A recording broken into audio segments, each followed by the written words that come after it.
Hello, my friends, and welcome back to another exciting module here in Biology 102, also known as General Biology 2, where we want to be able to take a look at the world around us and ask questions and solve those questions using natural science phenomena. But this week, we are going to be talking about something very awe-aspiring, but quite urgent in us being able to learn more about the world around us. And that is learning biodiversity, but also the crises it faces. Life on this planet is unbelievably abundant. From the microscopic organisms that shape the ecosystems beneath our feet to the massive blue whales that glide through our ocean, but also the organisms long since disappeared from the face of our planet. Life thrives in millions of unique different forms, but there's a twist behind that. Not all life is guaranteed to stick around forever. It disappears through the different feedback loops and processes that occur on our small blue planet over a period of time. And that's because extinction, it's forever. It's an ongoing process that we as biologists acknowledge does exist, just as much as evolutionary processes allow for the formation of new species. There has to be a process that ultimately ends them. And that's what I want to be able to share with you this week is biodiversity and extinction as our main theme. But what is extinction? Well, extinction is when a species disappears permanently from the face of the planet. Either they all die off, or maybe there is a disproportionate of breeding pairs. And that's what we call functional extinction. But extinction is just when an organism unfortunately just dies off and becomes gone forever. Think of the stories of ancient times, long since past. The dinosaurs are a wonderful example of evolutionary success, but also extinction, except for their closest relatives that are still with us today, birds. But interestingly, extinction has occurred before, catastrophically, in fact. And Earth has already gone through at least five major mass extinctions. And we are going to learn a bit about those and the effects that occurred with our overall planet biodiversity. We call this extinction bias because it's the bias data that is being presented to us for us to think critically about. The five major mass extinctions in Earth history are going to be the Ordovician to Silurian extinction, which occurred around 443 million years ago. And this was caused by rapid climate change due to the rapid growth and glaciation of some glaciers that were forming on the planet. And because of that, the loss of aquatic ecosystems occurred and a change in the nutrient system of those oceans. About 86% of the marine species went extinct at this time. As we get closer to our own time, we witness a extinction event during the late Devonian, about 375 million years ago.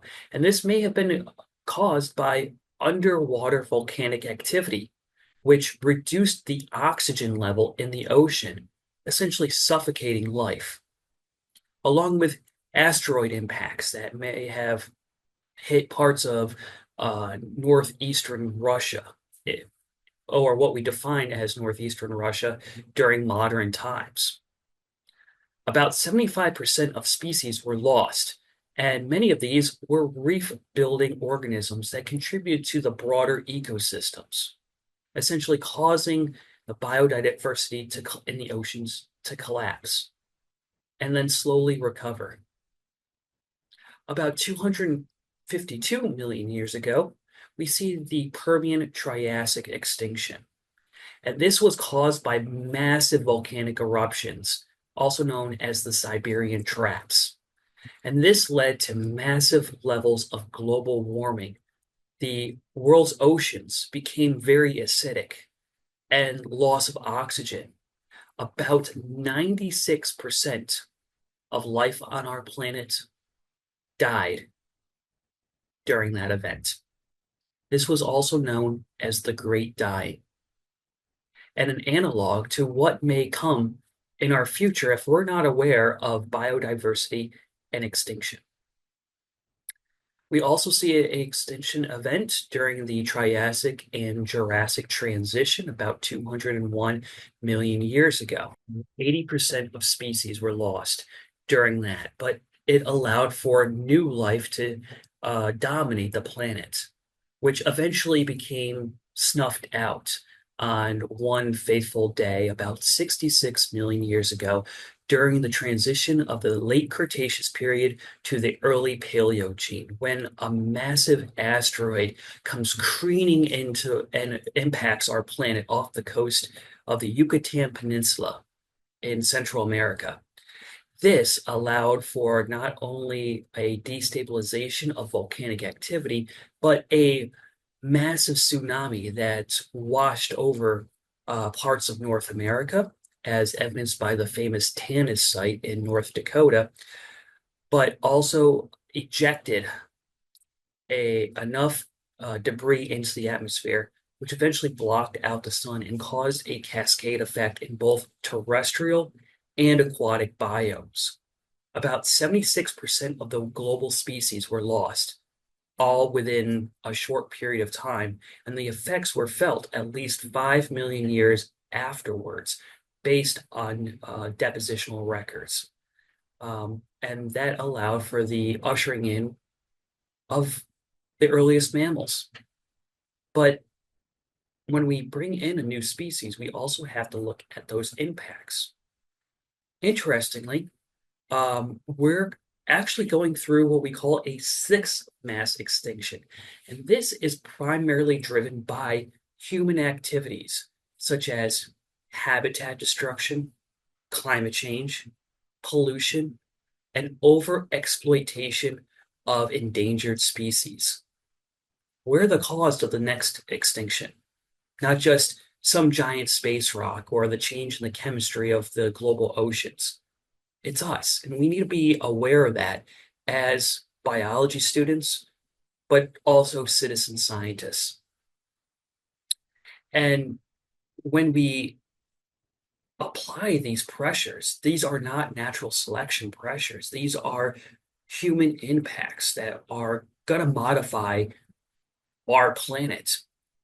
And we need to be able to better understand that, because we as humans have the technology to be able to prevent this, or at least mitigate the effects. We don't want to see the removal of a lot of the branches of our family tree of life. We want to have the broader representatives of different kingdoms. And so biodiversity, it's not about just having a bunch of cool species at all once. It's all about balance and equilibrium.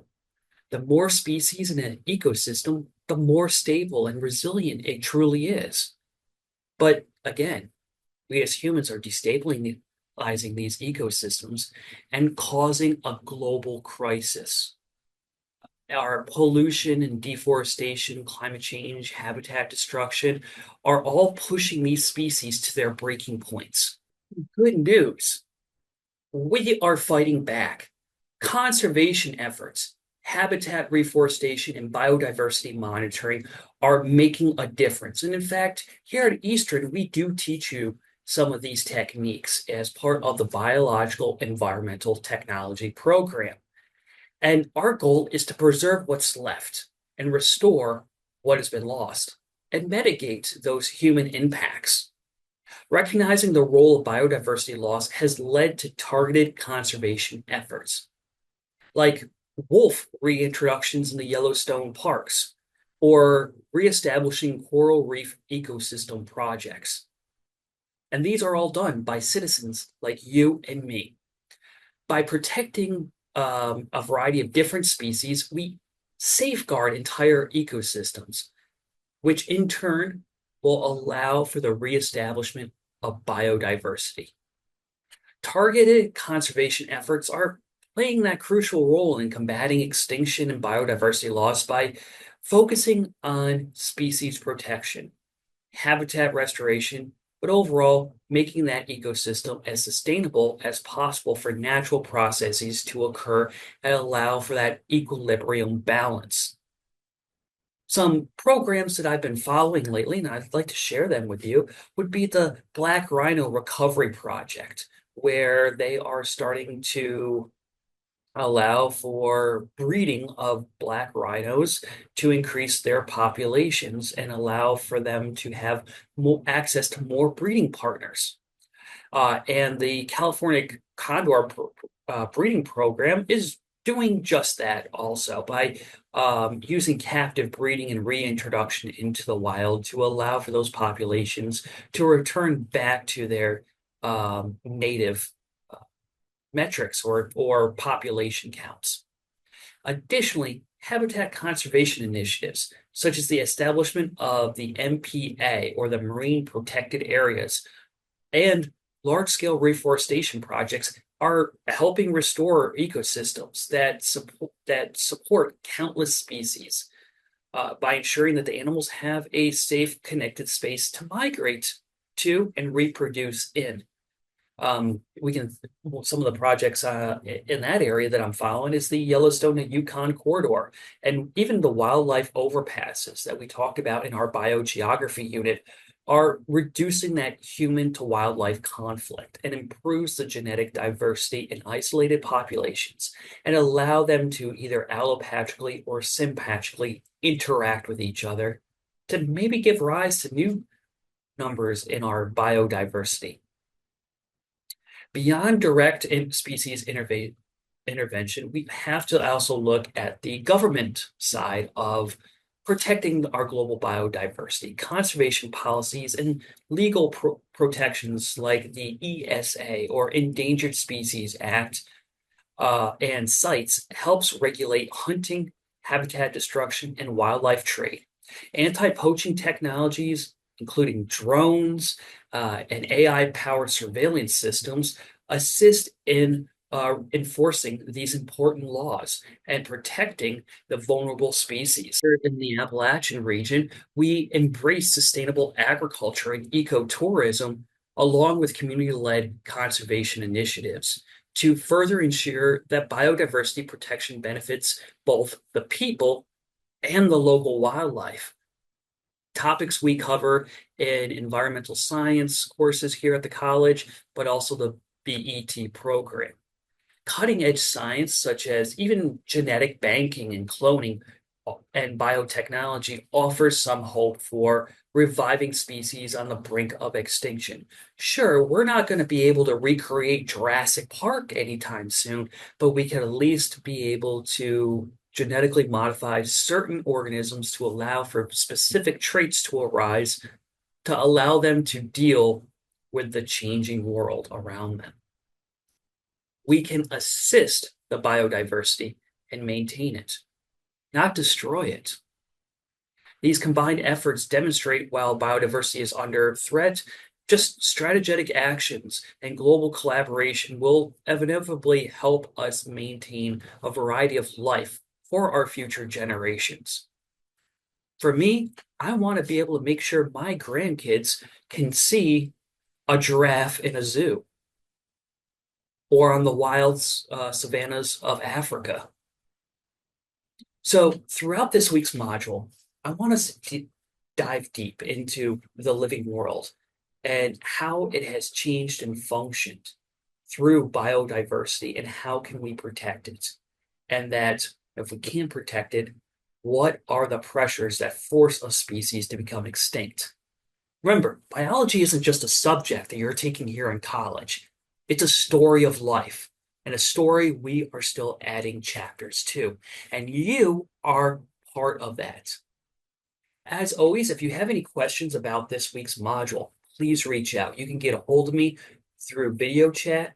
You can send me an email or swing by my office and let's walk together on this learning journey. Thank you.